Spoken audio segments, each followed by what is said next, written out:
Hello everyone, Toby from abletondrummer.com here. Finally the Drumbeam arrived. You might have seen that I did a review a little while back with the beta version. I love the company because they want to deliver a great product, and they are really following their idea here. So finally, after a few years, I guess, the final Drumbeam version 1 arrived, and I got a bag here as well. And I wanted to do a little unpacking thingy with you lot, just showing you how, to what it evolved. And obviously I'm going to do some more stuff later on, where maybe integrating it with Ableton Live, maybe developing a few Max for Live things here and there. Cool, but let's do this unpacking one here. So boom, let's have a look inside, and let's switch the camera. When I open this up,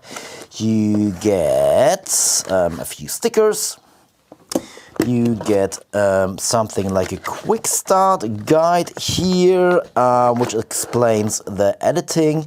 The editing is done via Wi-Fi, so that's really interesting about this product here. It actually creates a Wi-Fi network, and you can use your phone or your computer or any web browser based thing here to edit this. So this makes things easier, as you don't need a cable, an extra connection here or something like that. Wow. Oh, that's looking good. And it developed from the review here as well. And we have a new thing I haven't checked out yet because it wasn't in the beta version. Not sure if you can see that, but we get, here we are. We get a trigger input here. It's not sharp, the picture, but you might be able to see that. We get a MIDI in, MIDI out, and a trigger input here. So why do we need a trigger input here?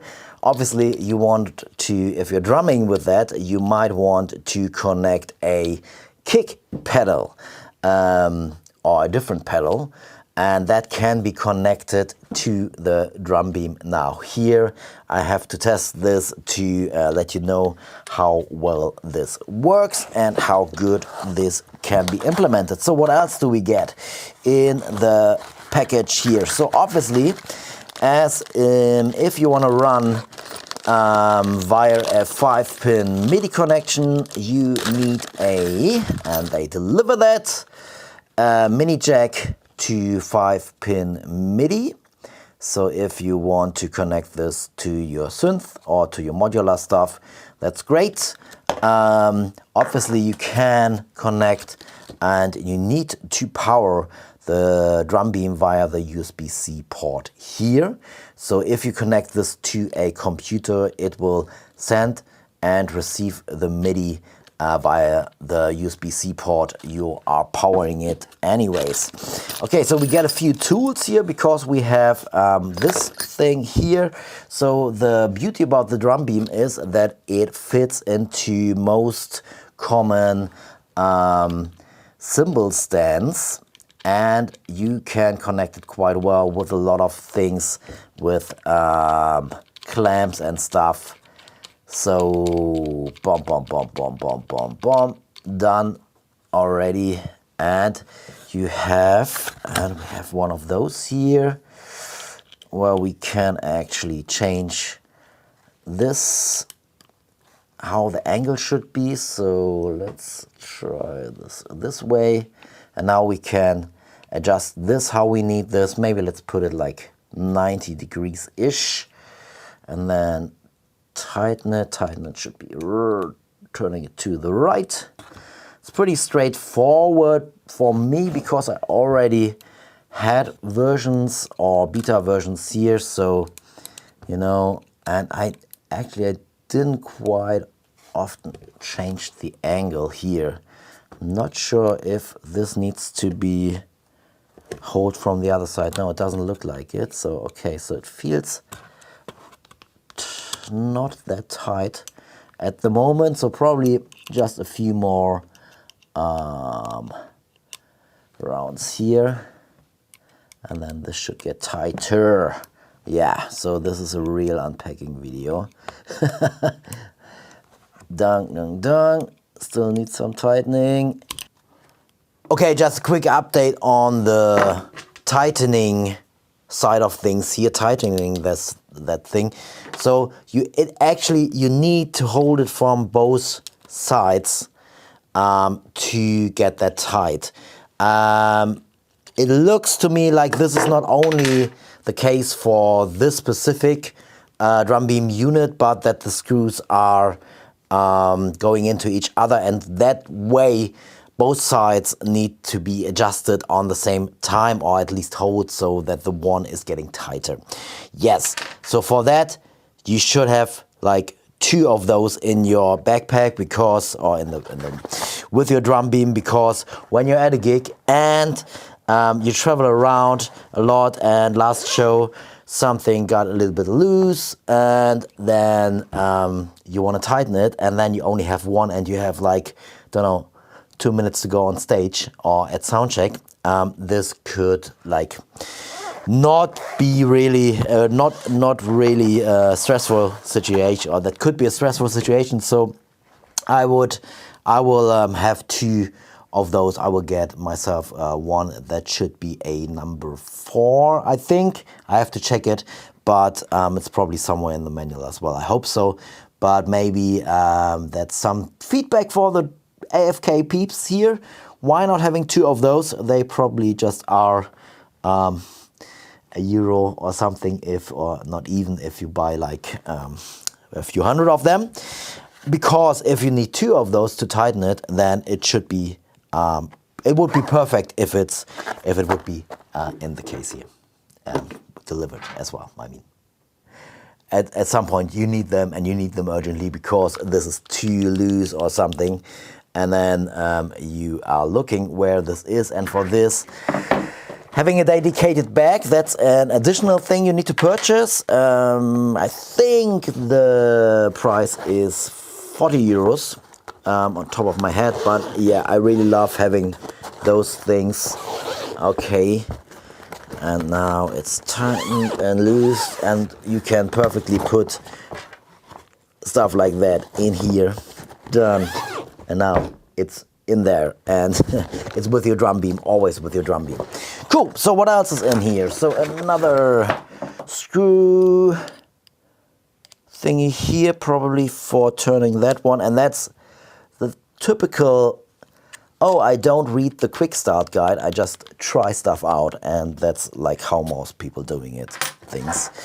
The cable can go into the back here as well, and let's have another look into the back, because there is some more cable, and this is great.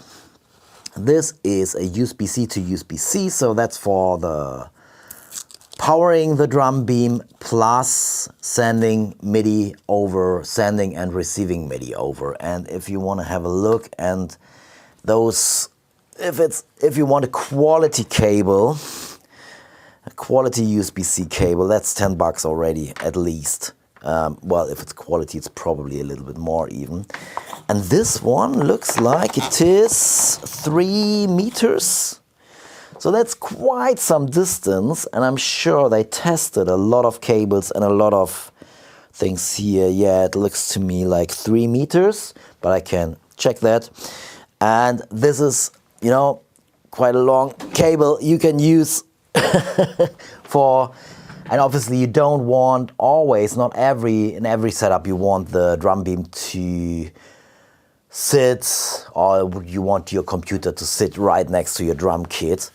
And even then you need a long cable, and you need a proper long cable. So this is perfect as well for, and that's what's in here. So the case itself, just to mention that, I think the case itself is fine for transporting it, but then you would need to unscrew this, or maybe cut a hole in here. So how does this work in the case now? And that's really interesting, because I don't want this to screw this off every time, but it looks like for the case that's the case. So what would need to be done is putting that off, but with the right tools, that's really quickly done. And depending on how you connect it, what kind of stand you use, there are several stand options in the AFK shop here. So I would reckon this should go in here. And it's a bit fiddly to do, but now it's in. Great. Oh yeah, that's proper. And this looks like this should go in here. Ooh. And there are some more places here for cables. They probably have thought this through pretty well. So probably this is for the longer USB-C to USB-C cable, and this is for the mini jack to 5-pin MIDI cable. And that one can go in here, I guess. Let's have a look. Yeah, if you have time, you do this accurate. If you're on a gig and you just quickly want to pack up, you don't do this accurate. You just put stuff in and you want things to work out. But you have another field here, which is interesting for what that is meant for. For sticks, obviously. So there are some AFK sticks as well. So I would put this in here as well. I think I would put the cable in here as well. I think so. That's a bit too tight. Nope, cable should go in here and should be done a bit more nice. But let's do the gig test thing here. Okay, so boom, boom, boom, boom, boom. And yes, I totally understand that now when I'm seeing that you need to screw this off and on, because if that would have stayed on here, that's probably changing the size of the case to a size which it doesn't need to be. Great, cool. So that's what we got here, and that's, you know, quite nice. And as I showed you, that should be even, there's even space for sticks in here. And as I showed you, this would work as a solution to have things protected. Yeah, should be fine as well. I love cases. I'm a case nerd, so I really like that you get this option here. Okay, cool. So quick unpacking of the case and the Drumbeam, and the testing will follow later. I have to check on the trigger input. I'm really excited about that, and about the new developments with the editor, which happens via a web browser and Wi-Fi. Okay, cool. So far, stay tuned. Thanks again. Bye-bye. Toby from Ableton Drummer.